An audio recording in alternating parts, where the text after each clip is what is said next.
Sean ustedes bienvenidos a este video educativo, donde hablaremos de temas de gran interés para aquellos quienes se han introducido al gran mundo de la programación orientada a objetos. Aquí, explicaremos algunos recursos que nos otorga el lenguaje Java, como lo son sus clases, las cuales a su vez nos prestan métodos, que son muy útiles a la hora de programar un sistema de entrada y salida de datos. Estas clases las podemos encontrar como clases de flujo, que son el medio mediante el cual Java se comunica con el exterior. Continuemos. Como todos sabemos, Java nos proporciona grandes herramientas para la implementación de programas a partir de código. Una de esas grandes herramientas son sus clases, las cuales están incluidas en el paquete java.io. Bien.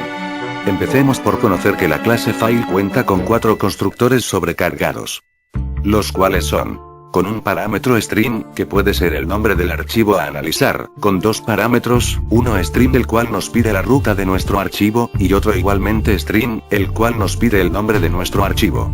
El otro constructor, también 2 parámetros, string que nos pide el directorio en que se encuentra nuestro archivo, y string que nos pide el nombre, y el último el cual contiene un parámetro, en donde nos pide introducir la URL del archivo. Ahora, lo que debemos saber es que, la clase File posee métodos, los cuales utilizamos para saber información de nuestro archivo. Estos nos permiten saber si el archivo, en realidad es un fichero. También saber si existe, si podemos leerlo, si podemos reescribirlo, entre otros. Antes de realizar acciones sobre un fichero, necesitamos un poco de información sobre este. La clase File proporciona muchas utilidades relacionadas con ficheros y con la obtención de información básica sobre esos ficheros. Esto mediante el uso de sus métodos. Veamos cómo debemos implementar dichos métodos antes de comenzar a trabajar con archivos.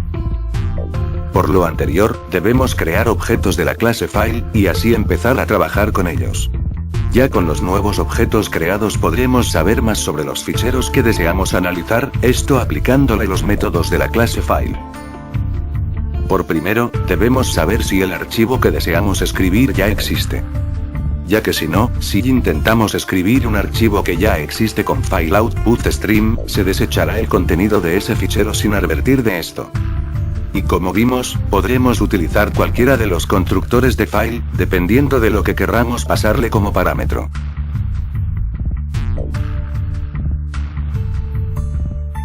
Ahora bien, una vez que comprobamos que el fichero existe o no, viene la intervención de las clases FileInputStream y FileOutPutStream, que son subclases de las InputStream y OutPutStream respectivamente, las cuales heredan los métodos de sus clases padre.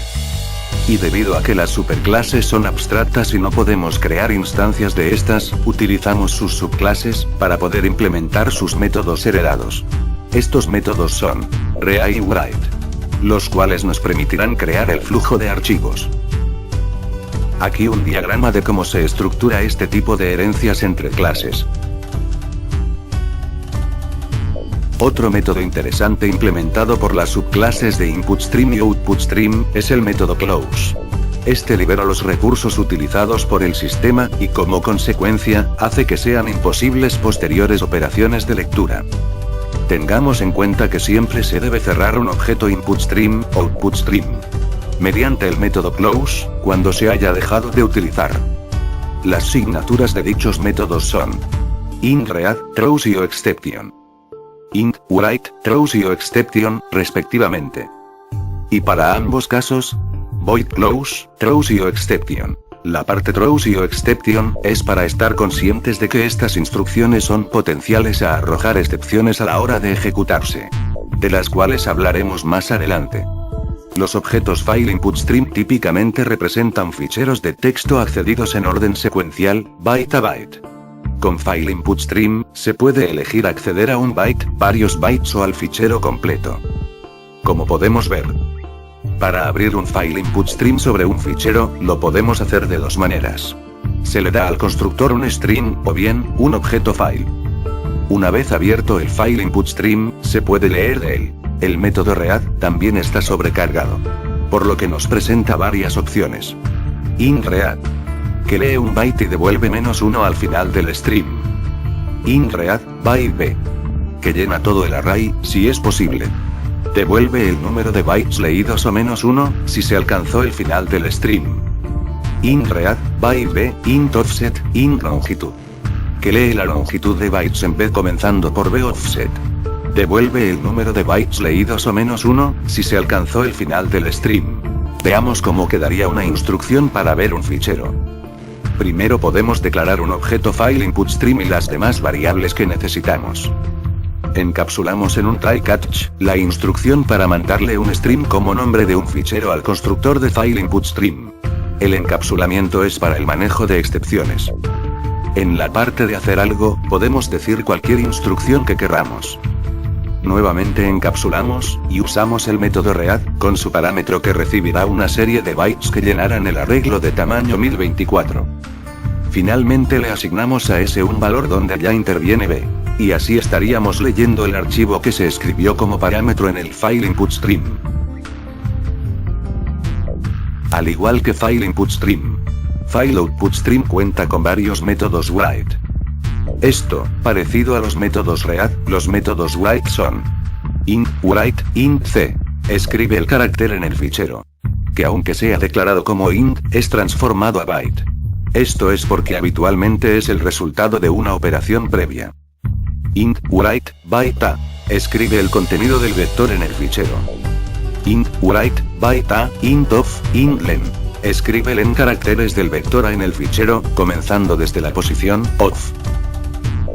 Ahora veamos cómo podremos abrir un objeto file output stream.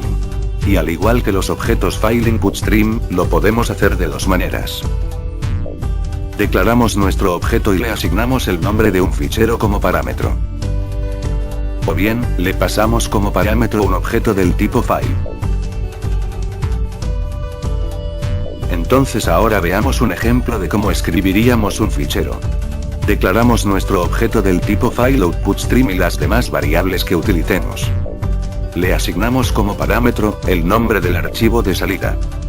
Realizamos una serie de instrucciones a ejecutar. Implementamos el método write, en este caso para escribir un arreglo en el fichero. Cabe resaltar que debemos cerrar nuestros objetos creados una vez que ya hemos terminado de usarlos. Ya sea escribiendo o leyendo ficheros. Y es así como escribiríamos información en un archivo. Para los dos ejemplos anteriores de escritura y lectura de ficheros, es así como cerraríamos nuestros objetos. El nombre de nuestro objeto creado, seguido de .close. Bien. Ha llegado el momento de hablar sobre el mecanismo de manejo de excepciones. El lenguaje Java utiliza excepciones para permitir trabajar mejor con los errores. Pero primero sepamos que una excepción es un evento que ocurre durante la ejecución del programa que interrumpe el flujo normal de las sentencias. Veamos un diagrama sobre la jerarquía de excepciones. En rojo. Las excepciones que es obligatorio controlar. Checked exceptions. En azul. Las excepciones que no es obligatorio controlar. Unchecked exceptions. Así, nosotros mismos podemos hacer que un método nuestro lance excepciones, y lo especificaremos así. Aquí se lanzan dos excepciones de tipo yoException y ArrayIndexOutOf, Exception. Como vimos en los ejemplos anteriores, al utilizar nuestras clases de lectura y escritura, es necesario indicar en qué parte de nuestras instrucciones se puede lanzar una excepción. Por lo que a nuestra instrucción la encapsulábamos en un bloque try catch. El cual es un requerimiento para que Java atrape la excepción si es que se lanza una. Bueno, es de esta manera como Java nos permite escribir y leer archivos. Estemos conscientes de que existen muchas otras más clases del paquete I/O, las cuales nos permiten manejar archivos también. Pero cabe mencionar que la clase FileInputStream y FileOutputStream nos permiten trabajar imágenes como archivos de texto, entre otros. Hasta la próxima.